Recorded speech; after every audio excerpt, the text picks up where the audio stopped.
Hey guys, Jonah here. It's probably not going to be a surprise what beer I'm doing today. You can see it's the Budweiser Budvar. It's not the American version, it's the Czech version. And yeah, I've had this chilling down in the fermentation fridge, and I've dialed the temperature back to 5 degrees, I think. So this is nice and cold. It does look slightly different to the ones I've had before. And basically, I've pulled this. All you do is pull this out. I've given it a bit of a pressure test because I didn't want it to explode everywhere. But the valve on the top, weirdly, when you're doing ale, um, you're not too worried about carbonation as much. But when you're doing lager, you do. And I usually open these things at the beginning to give a better rate of flow. And it obviously sucks some air in, but the instructions on this thing say don't touch this until the flow of beer kind of goes down a bit, if that makes sense. So I'm not going to touch that for now. I might do during the pour, but we'll see. The other thing is, this is a push button as opposed to a turning like a switch, which I'm used to. So this is slightly different anyway. Yeah, it's going to be interesting.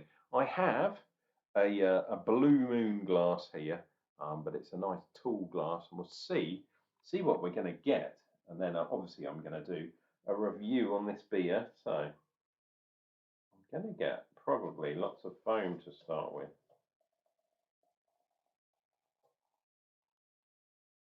Yep, I should have done this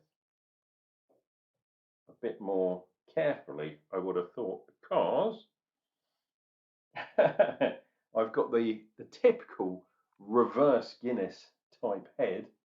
Yeah. So look at that.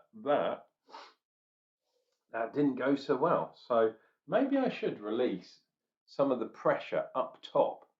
The problem is when you do that, you're gonna pull you're gonna pull air into the system, and for beers that are really light, like lager beers, that's probably not the best way of doing it. But hopefully, I'm gonna get a better result than that. Oh, the tap's dripping a little bit because I put it down on the floor. So you know what? I'm gonna look at that. It is coming up. It was down here before. So if I leave it for a little bit, that is going to go up the glass like a pint of Guinness. But I'm going to do some magic. So I'm going to cut it there, and hopefully we're going to have a bigger drink. Cheers. Boom. And there we go. That is looking more like it. And yes, I figured it out. Don't follow the instructions on the top. That's my advice to you, dear viewer. What you need to do, and this is what we always used to do, but for some unknown reason it says when the rate slows, then undo it. But no, yeah, you lift the top up, this little flappy, turn it round, and then that lets beer out.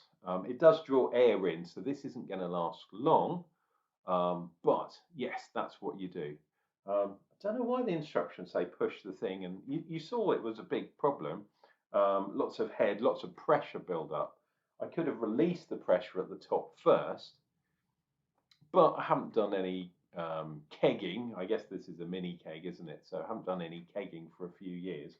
But yeah, I always remember used to release the pressure first and then do the thing down below. But hey, what do you know?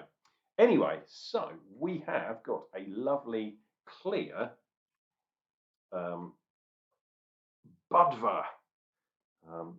Look how clear that is. You can even see the can through there. Super clear. Yes, this is a macro beer. I do know that, but I'm still going to do the review of it. Lovely kind of yeasty, bready, toasty kind of smell, which is going to be from the malts, but because it's a lager, It's gone through that lagering process, which involves a lot of chilling, which is why I've chilled it down. One of the reasons. Obviously, it's nice to have cold beer in the summertime. Whoa. Yeah, it's weird. You're getting that carbon dioxide kind of thing going on. There's a bit kind of a little bit zesty as well.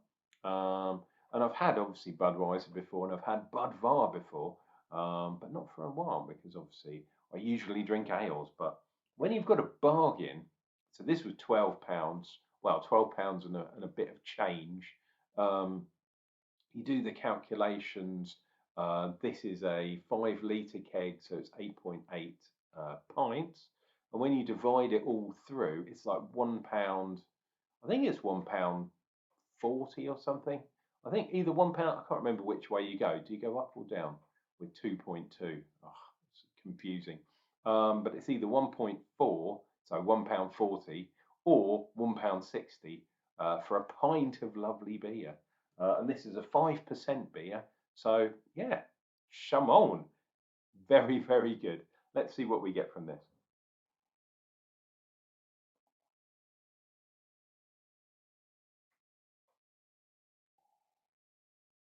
Oh, very clean, um, very fresh actually. The weird thing is the American version um, doesn't have so much maltiness to it, and I wouldn't be surprised if Budweiser in America uses a certain degree of corn syrup or corn sugar in their brew, as opposed to this one is going to be, well, I don't know, because it is a macro, so they could be putting all sorts of weird stuff in that we don't know. But let's go with it and say they don't. Say that it's nice and clean and it's all malt, and you can definitely taste that. But like I say, it gives a kind of a bit more of a. Oh, there's a little bit of a drip there. Lucky I put some paper underneath. Yeah, gives it a bit more oomph, shall we say. Go in for some more.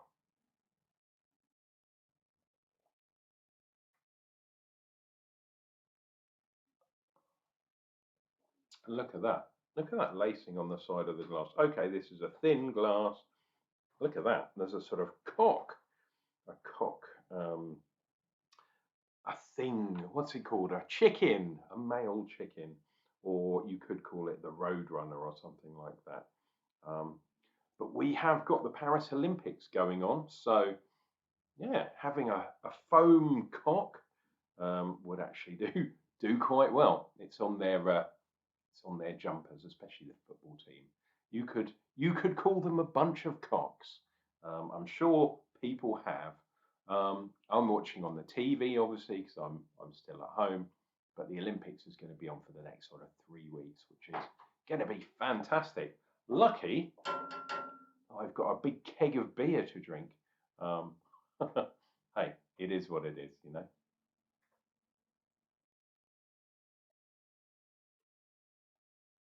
Mm,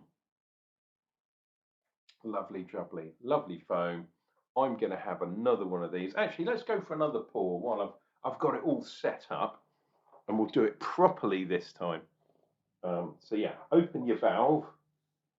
There we go. There was a tiny bit of a hiss, which tells you that it's open.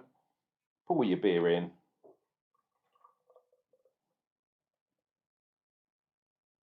It's going to be a reasonable head on this bad boy, but it shouldn't be as bad as it was before.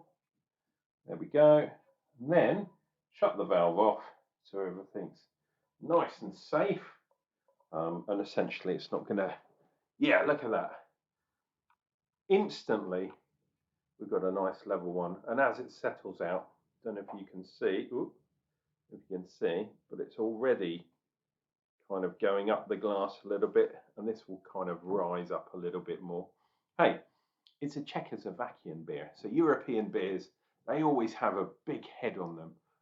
But hey, hopefully you've enjoyed that. Obviously, we try and do things in one take. Pardon me, on this channel, but sometimes it doesn't quite work. Cheers and beers. We'll see you for some more beer reviews, and I'm going to be drinking this for a while.